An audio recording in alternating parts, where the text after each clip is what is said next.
என் அன்பு உள்ளங்களுக்கு வணக்கம். நான் இன்னைக்கு புளிச்சக்கீரை கடையிறது எப்படி அப்படின்னு தான் சொல்ல போகிறேங்க. புளிச்சக்கீரையில் 2 வகை இருக்குது.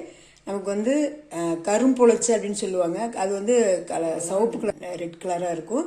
தலையே நல்லா கரும்பச்சையாக இருக்குங்க. இது வந்து இந்த புளிச்சக்கீரை வந்து பார்த்திங்கன்னா பச்சை கலர், பச்சை புளிச்சை அப்படின்னு சொல்லுவாங்க. இது வந்து பச்சையாக தான் இருக்கும் இந்த காம்பு. இது வந்து புளிப்பு வந்து ரொம்ப கம்மியாக இருக்கும். அந்த கரும்புளிச்சை அப்படிங்கிறது புளிப்பு வந்து அதிகமாக இருக்குங்க. இன்றைக்கி நான் வந்து இந்த பச்சை புளிச்சக்கீரை வச்சு தான் இன்றைக்கி நான் கடைய போகிறேங்க.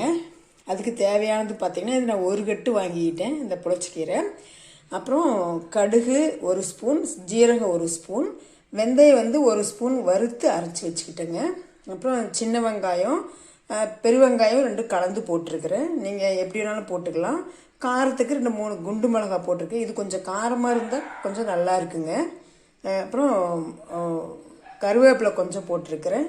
அப்புறம் உப்பு கொஞ்சம் வச்சுருக்கிறேன், மஞ்சத்தூள் வச்சுருக்கிறேன். இப்போ எப்படி தாளிக்கிறதுன்னு பார்க்கலாம் வாங்க. அதுக்கு நான் சட்டியில் தாங்க இன்றைக்கி கடைய போகிறேன்.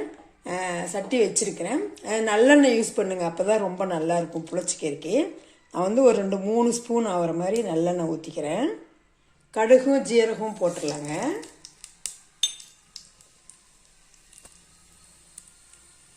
கடுகு சீரகம் பொரிஞ்சிருச்சுங்க.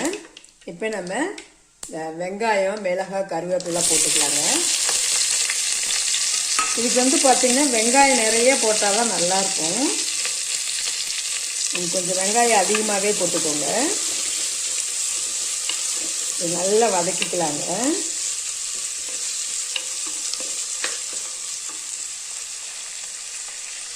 வதக்கும்போது கொஞ்சம் மஞ்சத்தூள் போட்டு வதக்கிக்கலாங்க. இந்த மாதிரி இதில் வந்து அந்த சட்டியில் வச்சுருக்கிறதுனால நான் இந்த மாதிரி மத்தில் தாங்க கடை போகிறேன். கிராமத்துலலாம் பார்த்தீங்கன்னா மத்தில் தான் கடைவாங்க. ரொம்ப நல்லாயிருக்கும் டேஸ்ட்டு. நீங்கள் மத்தி இருந்தால் கடைங்க, அப்படி இல்லைன்னா நீங்கள் வந்து மிக்சியில் போட்டு கடைங்க.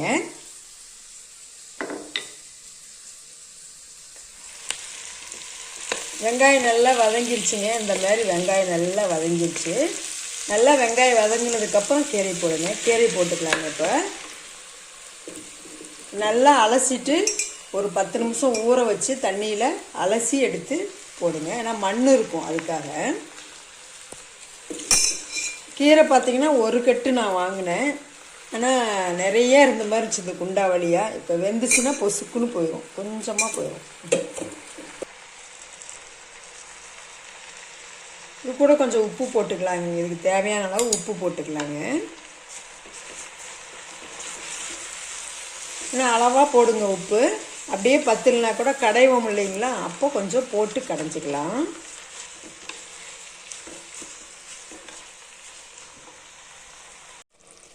பார்த்தீங்களா, நம்ம எவ்வளோ கீரை போட்டோம் இல்லைங்களா, அந்த நல்லா வதங்கிடுச்சிங்க. இப்போ நம்ம அதில் இருக்கிற தண்ணியே கொஞ்சம் பிரிஞ்சு வந்திருக்குது பாருங்கள். அது கூட நம்ம கொஞ்சமாக ஒரு 1/2 டம்ளர் தண்ணி ஊற்றி நல்லா வேக வச்சுக்கலாங்க.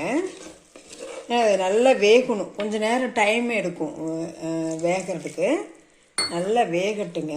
ஒரு 1/2 டம்ளர், இந்த கீரைக்கு ஒரு 1/2 டம்ளர் தண்ணி ஊற்றினா போதும், நல்லா வெந்துக்கும். கொஞ்ச நேரம் நல்லா வேகட்டுங்க, விட்டுறலாம். நல்லா வெந்துக்குச்சுங்க. நம்ம இப்படியே கடைஞ்சிடலாங்க. சட்டியை வெளியில் கீழே எடுத்து வச்சு நல்லா கடைஞ்சிடலாங்க. நான் அடுப்பை நிறுத்திடுறேன். இதுட்டு உங்களுக்கு கடைஞ்சிட்டு காட்டுறேங்க. இல்லை எப்படி கடையினா, இப்படி கடைஞ்சிங்கன்னா சீக்கிரம் கடைப்பட்டுருங்க. இப்படி கடைஞ்சிங்கன்னா கொஞ்சம் லேட்டாகும். கீழே இறக்கி வச்சு அடியில் வந்து இந்த மாதிரி நல்லா கொஞ்சம் மொத்தமாக துணி போட்டுக்கோங்க, அல்லது வளையம் இருந்தால் அது வச்சு சட்டி வச்சுக்கோங்க. இப்போ நான் அந்த வெந்தயம் வந்து வறுத்து அரைச்சி வச்சுருந்தேன் இல்லைங்களா, அதை வந்து இப்போ நம்ம போட்டு கடைஞ்சிக்கலாம். உப்பு இல்லைனாலும் கொஞ்சம் போட்டு கடைஞ்சிக்கோங்க. நமக்கு இப்போ புளிச்சக்கீரை கடைசல் ரெடி ஆயிடுச்சுங்க. இந்த புளிச்சக்கீரைக்கு நம்ம வந்து சாப்பிடும்போது நல்லெண்ணெய் ஊற்றியும் சாப்பிட்லாங்க. அப்படி இல்லைன்னா நெய் ஊற்றிக்கோங்க, நெய் ஊற்றியும் சாப்பிட்லாம். நம்ம வந்து புளிச்சக்கீரை வந்து அயன் சத்து அதிகமாக இருக்குது. வந்து அனீமிக்காக இருக்கிறவங்க, இந்த புளிச்சக்கீரையில் அயன் சத்து வந்து அதிகமாக இருக்கிறதுனால ரொம்ப நல்லதுங்க. எஸ்பெஷலி பொண்ணுங்களுக்கு, லேடிஸ்க்கு வந்து ரொம்ப ரொம்ப நல்லது. குழந்தைங்களிருந்து வயசானவங்களும் ரொம்ப நல்லது. நீங்கள் வந்து நாட்டு மருந்து கடையில் இந்த மாதிரி அக்ரி இதில் கூட பார்த்திங்கன்னா விதையெல்லாம் இருக்கும். அந்த மாதிரி வாங்கி வச்சுக்கிட்டிங்க அப்படின்னா நீங்கள் வந்து மாடி தோட்டத்தில் கூட ஒரு சின்ன ஒரு பேக்லேயோ இல்லை ஒரு தொட்டிலையோ கூட நம்ம போட்டு வளர்த்தலாம். இதை வந்து வாரத்தில் நமக்கு ஒரு நாள் அல்லது 10 நாளைக்கு ஒரு முறை அந்த மாதிரி எடுத்துக்கிட்டோம்னா ரொம்ப இரும்பு சத்து வந்து நமக்கு பேலன்ஸ் இல்லாமல் நல்லா கிடைக்கும். அது இப்போ பார்த்திங்கன்னா சம்மரில் வந்து புளிச்சக்கீரை ரொம்ப நல்லாவே கிடைக்கும்.